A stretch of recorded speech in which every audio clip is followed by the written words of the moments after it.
अस्सलामुअलैकुम। आप मेरे चैनल पर पहली बार आए हैं तो मेरे चैनल को सब्सक्राइब करें, लाइक, शेयर और कमेंट करें। बेल आइकन का बटन दबाना ना भूलें ताकि आने वाली वीडियो की नोटिफिकेशन आप तक पहुंच सके। शुक्रिया। मजदूर बोला, हे सुंदरी, मैं तुम्हारी आज्ञा अनुसार ही अपना हाल कहूंगा और ये बताऊंगा कि मैं यहाँ क्यों आया। आज सवेरे मैं अपना टोकरा लिए काम की तलाश में बाजार में खड़ा था। तभी तुम्हारी बहन ने मुझे बुलाया। मुझे लेकर पहले वे शराब बेचने वाले के यहाँ गई। फिर पिंजड़े की दुकान पर उसने ढेर सारी तरकारियां खरीदी। फल वाले के यहाँ से बहुत से फल लिए। गोश्त वाले के यहाँ से उसने तरह तरह का मांस खरीदा और अन्य दुकानों से भी बहुत कुछ लिया। फिर सारा सामान मेरे सर पर लाद कर आपके घर में लाई। आपने कृपया करके मुझे अब तक ठहरने दिया, खान पान दिया, जिसके लिए मैं आपका आजीवन आभारी रहूंगा। यह मेरी राम कहानी है।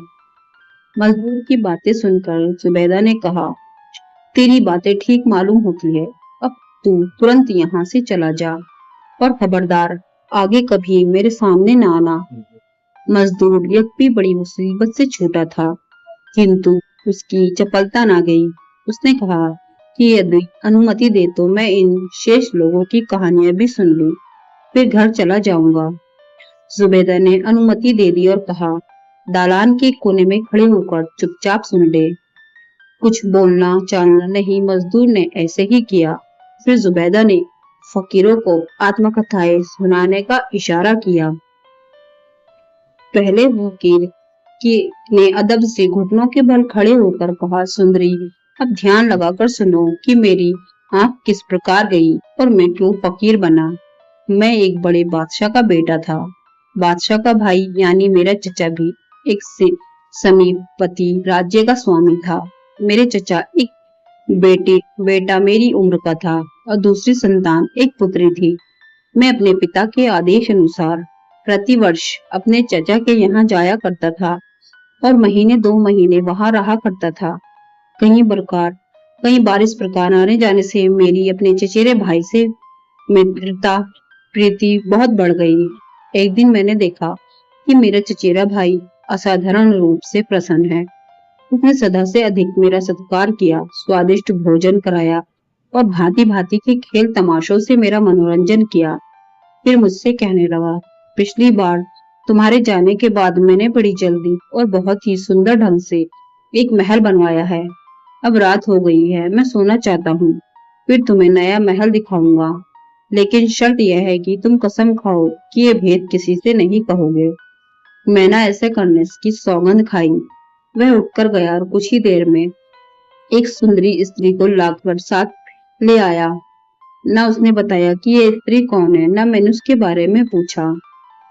हम तीनों बैठकर इधर उधर की बातें करने लगे और पात्रों में भर भर कर मदिरा पीने लगे। कुछ देर बाद मेरे चचेरे भाई ने कहा कि चलो यहाँ से चले। उसने मुझसे कहा कि तुम इस स्त्री को लेकर कब्रिस्तान जाओ और कब्रिस्तान में जहाँ कहीं भी गुंबद वाली नई कब्र देखो तो समझ लो कि यह उसी महल का प्रवेश मार्ग है। तुम दोनों गुंबद के अंदर जाकर मेरी राह देखना। मैं उसी स्त्री के हाथ में हाथ देकर बाहर निकला और कब्रिस्तान की ओर चल दिया। चांदनी रात थी, इसलिए हम लोगों को गुंबद वाली नई कब्र ढूंढने में कोई कठिनाई नहीं हुई। हम गुंबद के अंदर गए तो देखा कि राजकुमार अकेला ही एक चूने की टोकरी, पानी की गागर और जरूरी औजार लिए खड़ा है। हमारे पहुंचने पर उसने फावड़े से जमीन खोदी। मिट्टी के नीचे पत्थरों की सिले थी, जिन्हें निकालकर इसने एक और रखा। पत्थरों के नीचे एक दरवाजा दिखाई दिया। दरवाजे का किवाड़ ऊपर उठाया तो नीचे जाने के लिए एक लकड़ी की सीढ़ी दिखाई दी। मेरे चचेरे भाई ने अब उस स्त्री से कहा कि इसी रास्ते पर चलकर वह द्वार मिलेगा जिसका मैंने तुमसे उल्लेख किया था। वह स्त्री ये सुनकर सीढ़ी से नीचे उतर आ गई। राजकुमार भी उसके पीछे चला गया। जाने से पहले मुझसे बोला कि तुमने हम लोगों के लिए जो परिश्रम किया उसके लिए मैं तुम्हारा आभारी हूँ, लेकिन अब मैं तुमसे विदा लेता हूँ। हाँ, भगवान के लिए इस बात को गुप्त रखना। मैंने बहुत पूछा कि तुम कहाँ जा रहे हो, ये सब क्या हो रहा है, किंतु उसने कुछ न बताया। केवल इतना कहा कि दरवाजे पर मिट्टी डालकर भूमि समतल कर देना और जिस रास्ते से आए हो उसी रास्ते से वापस चले जाना। विवशता में दरवाजे पर मिट्टी डालकर अपने चचा के महल को वापस हुआ। मुझे नशा उतरने के बाद कुमार की दशा थी और मेरे सिर में पीड़ा हो रही थी, इसलिए मैं अपने कमरे में जाकर सो गया। सुबह उठने पर रात के वृतांत का स्मरण करके मैं बड़ा चिंतित था और यह भी सोचता था कि मैंने रात को जो देखा वह स्वप्न था या सत्य था। मैंने एक सेवक से कहा कि तू जाकर देख कि मेरे भाई ने उठकर कपड़े बदले हैं या सो ही रहा है। उसने लौटकर बताया कि वे रात को अपने शयन कक्ष में थे ही नहीं और किसी को यह भी नहीं मालूम है कि वह कहाँ गए हैं। इसलिए उनके सेवक और संबंधी सबको बड़ी चिंता है और किसी की समझ में नहीं आ रहा है कि क्या करे। मुझे भी इस बात पर बड़ी चिंता हुई और मैं फिर कब्रिस्तान को गया। मैंने सारा दिन गुंबद वाली कब्र के खोजने में लगाया, किंतु वह कब्र नहीं मिली और इसी प्रकार 4 दिन तक मैं कब्रिस्तान जाकर अपने भाई की तलाश करता रहा, लेकिन उसका या उसके मकान का कुछ पता न चला। सुन रही हो, यहाँ यह बताना देना भी आवश्यक है कि उन दिनों मेरे चचा यानी वहां का बादशाह कई दिन से राजधानी में नहीं था, क्योंकि वह शिकार पर गया था। उसकी वापसी में भी देर थी, इसलिए मैं अत्यंत व्याकुल हुआ। मेरी इच्छा हुई कि मैं अपने पिता के राज्य में वापस जाऊं। मैंने मंत्री से कहा कि अब की बार मैं साधारण समय से अधिक यहाँ पर रहा और मेरे पिताजी को मेरी चिंता होगी, इसलिए मैं जा रहा हूँ। आप बादशाह के आने पर उनसे यही कह दे। मंत्री स्वयं बड़ी चिंता में था, क्योंकि शहजादे की कोई खोज खबर नहीं रही थी। मैं स्वयं से उसे कुछ न बता सकता था, क्योंकि शहजादे ने मुझे कुछ न कहने की कसम दिला रखी थी। जब मैं अपने पिता की राजधानी में आया तो महल के चारों ओर सेना की बड़ी जमात देखी। सैनिकों ने मुझे देखते ही बंदी बना लिया। मैंने बिगड़कर पूछा कि ये क्या करते हो, तो एक सरदार ने कहा, शहजादे, ये सेना तुम्हारी नहीं, तुम्हारे शत्रु की है। तुम्हारे पिता के मरने के बाद मंत्री ने तुम्हारे राज्य पर अधिकार कर लिया है। उसने तुम्हें गिरफ्तार करने की आज्ञा दी है। कहा है कि तुम जहां भी मिलो तुम्हें पकड़ लिया जाए। अब तुम हमारे भाग्य से स्वयं ही हमारे पास आ गए। यह कहकर वह सरदार मुझे अत्याचारी मंत्री के पास ले गया, जो अब राज सिंहासन पर बैठा हुआ था। मुझे कितना दुख हुआ और कितनी ग्लानि हुई होगी, यह आसानी से समझा जा सकता है। वह दूताराम आरंभ से ही मेरा शत्रु था। इसका कारण यह था कि बचपन में मुझे गुलेल चलाने का बड़ा शौक था। एक दिन मैं महल की छत पर गुलेल लिए खड़ा था कि एक चिड़िया सामने से उड़ती हुई निकली। मैंने गुलेल से उस पर पत्थर मारा। संयोगवश वह पत्थर का टुकड़ा उसी मंत्री की आंख पर लगा, क्योंकि वह भी अपने निकटवर्ती भवन की छत पर ठहर रहा था।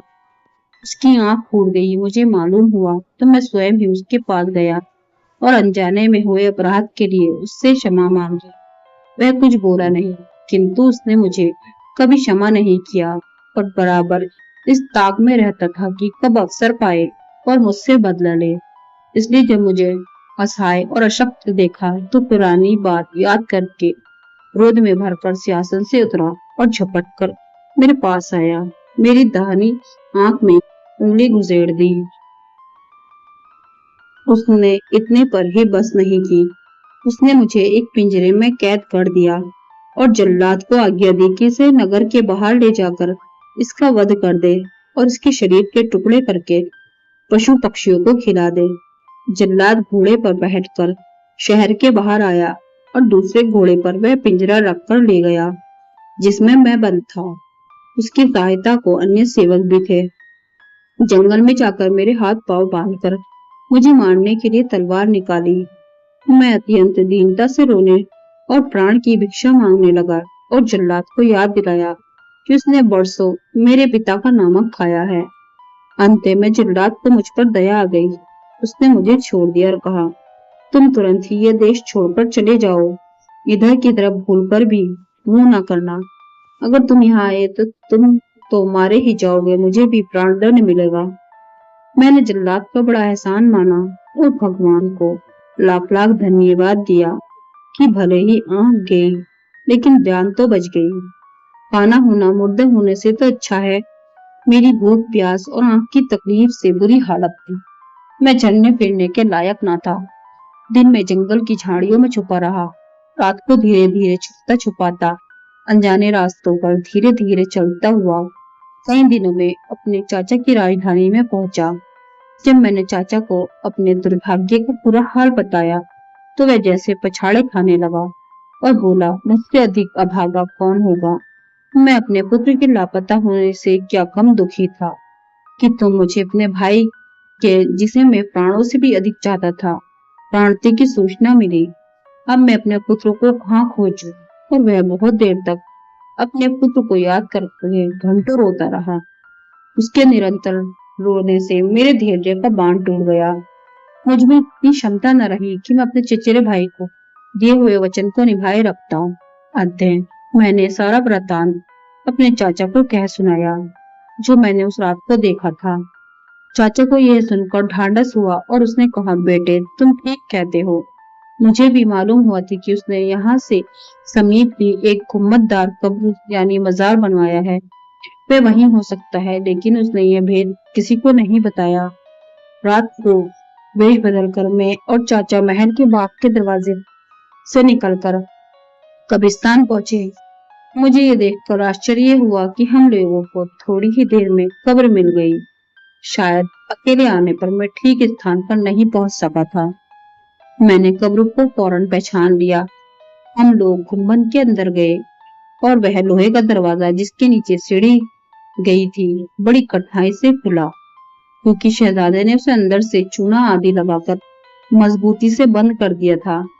दरवाजा खुलने पर पहले चाचा नीचे उतरा, फिर मैं गया।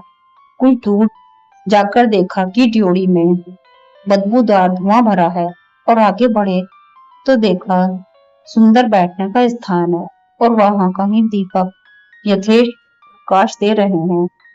बीच में एक हॉल बना हुआ है जिसके चारों ओर खाने पीने की वस्तुएं रखी थी, किंतु वह स्थान बिल्कुल निर्जन था।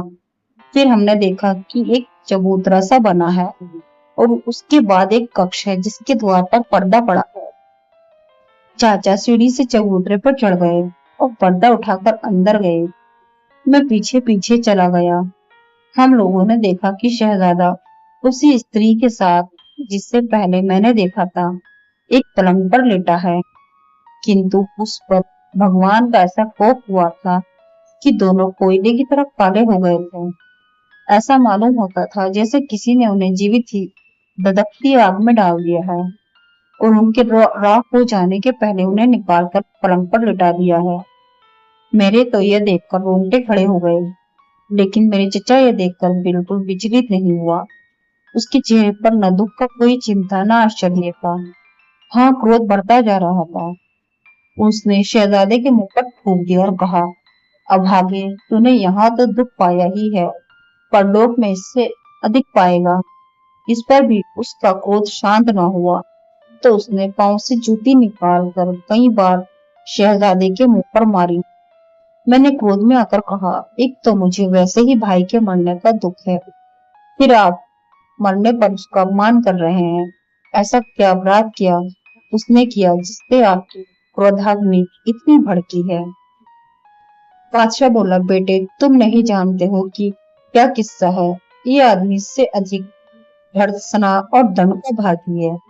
यह शहजादा बचपन ही से अपनी सगी बहन पर आशिक था। जब दोनों छोटे थे तो मैंने बच्चा समझकर उनकी बातों पर कुछ ध्यान नहीं दिया, किंतु जब दोनों बड़े हो गए तब भी दोनों में घनिष्ठता रही, बल्कि बढ़ गई। अब मैंने उनके संबंध को रोकना चाहा। मैंने कड़े पहरे बिठाए कि भाई बहन एक दूसरे के सामने न आए। शहजादा अकेला ही खुरमा गर्मी होता तो बात आगे ना बढ़ती, लेकिन ये अभागी लड़की उससे भी अधिक नीच निकली। ये अपने भाई से मिलने के लिए तड़पती रहती थी। यद्यपि मेरी शक्ति के कारण खुलकर एक दूसरे के सामने न आते थे, किंतु उनके हृदय में एक दूसरे के प्रति आकर्षण कम नहीं होता था। अतः बहन से सलाह करके शहजादे ने अपने लिए खास तौर से यह गुप्त आवास बनवाया, ताकि अवसर मिलते ही दोनों विहार करें। जब मैं शिकार पर गया तो शहजादे को अवसर मिला और वह किसी तरह अपनी बहन को महल से निकाल कर यहाँ ले आया ताकि उसके साथ हमेशा यहाँ रहे। इसलिए उसने बहुत अधिक मात्रा में खाद्य सामग्री भी यहाँ रखी। कुछ दिनों ये लोग एक दूसरे के साथ आनंद से रहे होंगे।